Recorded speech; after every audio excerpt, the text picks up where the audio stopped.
आज आप सब हमारे साथ पूरा दिन चले हैं। आपने अपनी शक्ति,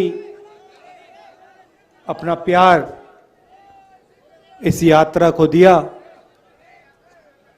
इसके लिए सबको धन्यवाद। पीछे कृष्ण कुमार पांडे जी की फोटो है। उन्होंने यात्रा को अपनी जान दी और ये कांग्रेस पार्टी और हम कभी नहीं भूल पाएंगे।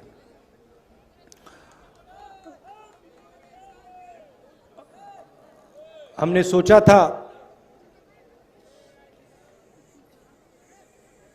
कि हमारे जो यात्री हैं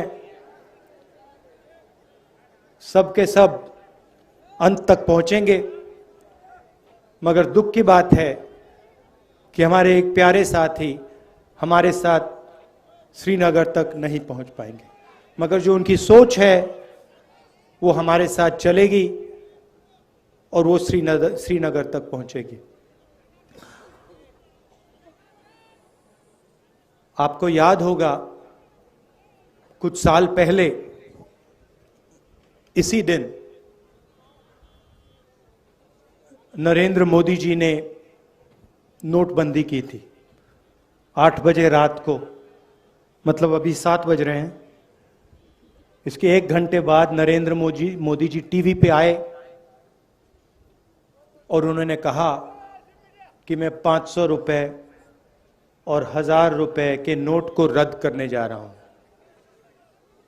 और काले धन के खिलाफ मैं लड़ाई लड़ रहा हूं।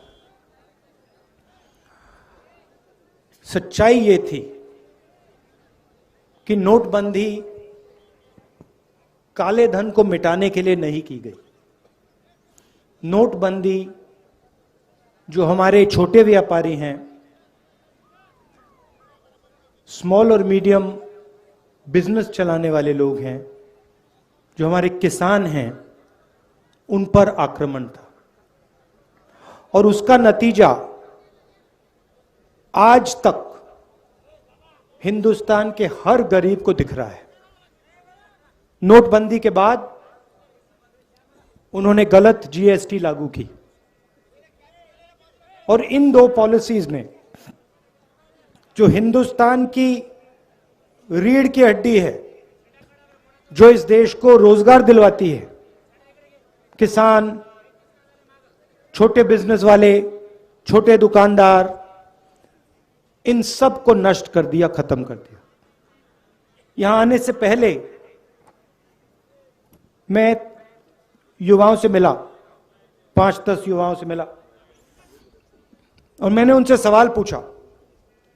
वो एग्जाम के बारे में आए थे, डेलीगेशन आया था, एग्जाम के बारे में बात कर रहे थे। मैंने उनसे पूछा कि आपको क्या लगता है आज के हिंदुस्तान में, आपने पढ़ाई कर ली, यूनिवर्सिटी, कॉलेज, स्कूल सब कुछ कर लिया, माता पिता ने आपकी शिक्षा में लाखों रुपए लगा दिए, आपको क्या लगता है आपको रोजगार मिलेगा? चुप हो गए, क्योंकि आज हिंदुस्तान की सच्चाई है। हमारे देश में आज युवा पढ़ सकता है, स्कूल जा सकता है, कॉलेज जा सकता है, मगर रोजगार उसे नहीं मिल सकता। स्टूडेंट्स इंजीनियरिंग पढ़ते हैं, सालों लगा देते हैं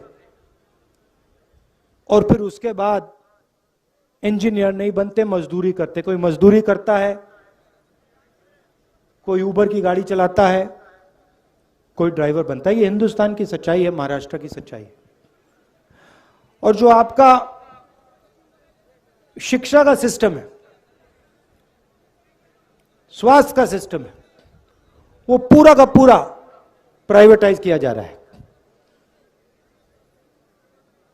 दो तीन लोग हैं, इनके हवाले नरेंद्र मोदी जी और आपकी यहां की सरकार पूरा का पूरा ढांचा इनके हवाले कर रही है। मैंने उनसे पूछा, लड़कों से पूछा कि भाई बताओ,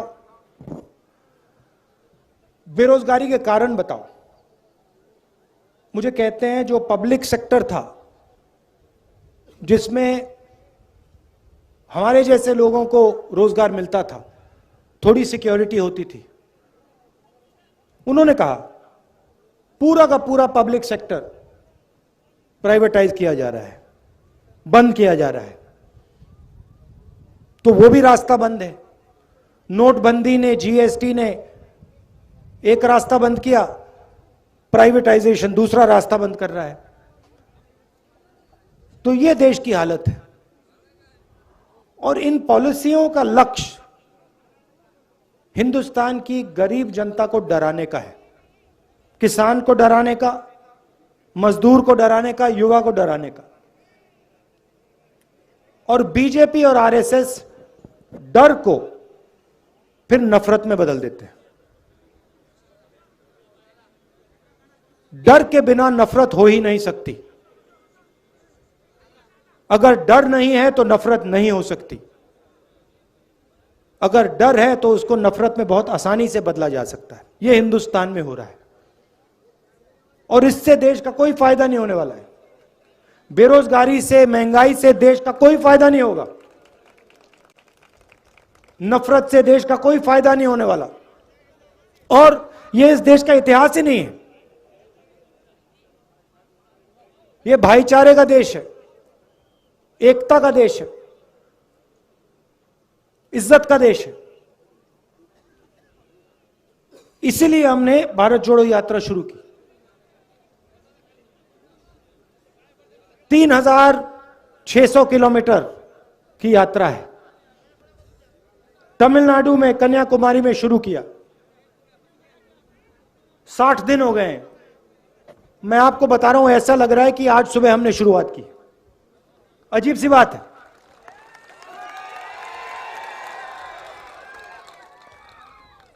हमारे यात्री, उनसे आप पूछो, किसी को समझ नहीं आ रही बात। 25-25 किलोमीटर हर रोज चलते हैं, 60 दिन से चल रहे हैं। अभी मैं भाषण दे रहा हूं, ऐसा लग रहा है कि 15 मिनट पहले मैंने शुरू किया है। ये हो क्या रहा है? आमतौर से आदमी सुबह उठता है, थकान नहीं होती, दिन भर काम करता है, शाम को थकान होती है ना। यहां अजीब सी बात है। यहां हम सुबह उठते हैं, थकान नहीं होती, 25 किलोमीटर चलते हैं, 25 किलोमीटर चलने के बाद थकान नहीं होती। मैंने सोचा ये हो क्या रहा है।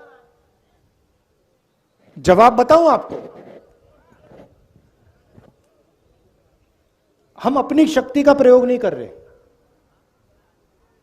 राहुल गांधी अपनी शक्ति का प्रयोग नहीं कर रहा। ये जो यात्री हैं, ये अपनी शक्ति का प्रयोग नहीं कर रहे हैं। हम सब आपकी शक्ति का प्रयोग कर रहे हैं। आप हमें पीछे से धकेल रहे हो। आपका प्यार हमें पीछे से धकेल रहा है। और ये आपका जो प्यार है, ये हमें श्रीनगर तक पहुंचाएगा। और वहां देखना, वहां मेरा भाषण देख लेना। वहां भी मैं यही कहूंगा कि मुझे समझ नहीं आया, 130-140 दिन हो गए, रोज 7-8 घंटे चले हैं, 25-30 किलोमीटर चल रहे, मगर थकान नहीं आ रही। क्योंकि आपकी आवाज है, आपका प्रेम है, और हम आपकी आवाज सुनने आए हैं। मैं यहां लंबा भाषण नहीं देना चाहता हूं। राजनेता आते हैं, 2 घंटे का भाषण करते हैं, कोई जरूरत नहीं है। हम यहां आए हैं 7 घंटे चलें, सुबह से शाम हम आपसे बात कर रहे हैं, किसानों से, युवाओं से। अभी विकलांग औरत मिली मुझे, उसके दिल में जो था उसने मुझे बताया, उसकी व्हीलचेयर को धकेला मैंने। हम आपकी बात सुनने आए हैं क्योंकि हम जानते हैं आप सब कुछ समझते हो। खेती के बारे में सीखना हो, किसी ब्यूरोक्रेट की जरूरत नहीं होती है। खेती के बारे में सीखना हो तो किसान के साथ बैठ जाओ, 15 मिनट में वो आपको समझा देगा जो समझना है।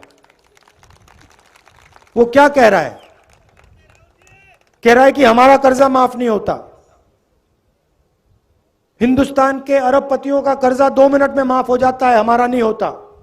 हमने क्या गलती की? हमने कौन सी गलती कर दी? वो बता रहा है। कहता हमें एमएसपी नहीं मिलती।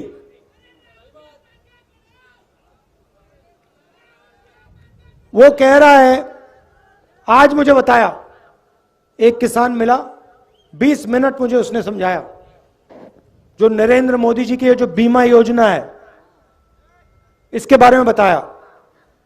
कहता है कि हम पैसा डालते हैं, सरकार पैसा डालती है और सीधा का सीधा पैसा हिंदुस्तान के 2-3 सबसे बड़े अरबपतियों के जेब में जाता है। हमारा खेत बर्बाद होता है, आंधी आती है, तूफान आता है, हमारा खेत बर्बाद हो जाता है, तो ना हमें इंश्योरेंस कंपनी का फोन नंबर मिलता है, ना ऑफिस मिलता है, ना पैसा मिलता है। तो अगर किसानों से बात की 15 मिनट में, 20 मिनट में, वो समझा देंगे क्या हो रहा है। छोटे दुकानदार से बात करो, वो बता देगा नरेंद्र मोदी जी ने काले धन के खिलाफ लड़ाई लड़ी या छोटे बिजनेस वालों की हत्या कर दी, खत्म कर दिया, वो बता देगा 2 मिनट में। युवाओं से पूछो, वो कहेगा, युवा कहेगा कि भैया मुझे रोजगार नहीं मिल सकता, कुछ भी हो जाए, मैं जानता हूं मैं इंजीनियर नहीं बन सकता। यह देश की सच्चाई है और इसको बदलना है।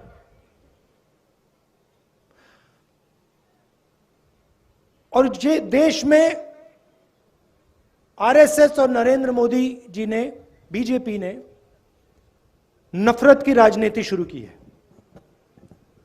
भाई को भाई से लड़ाते हैं। अच्छा, मैं आपसे पूछता हूं,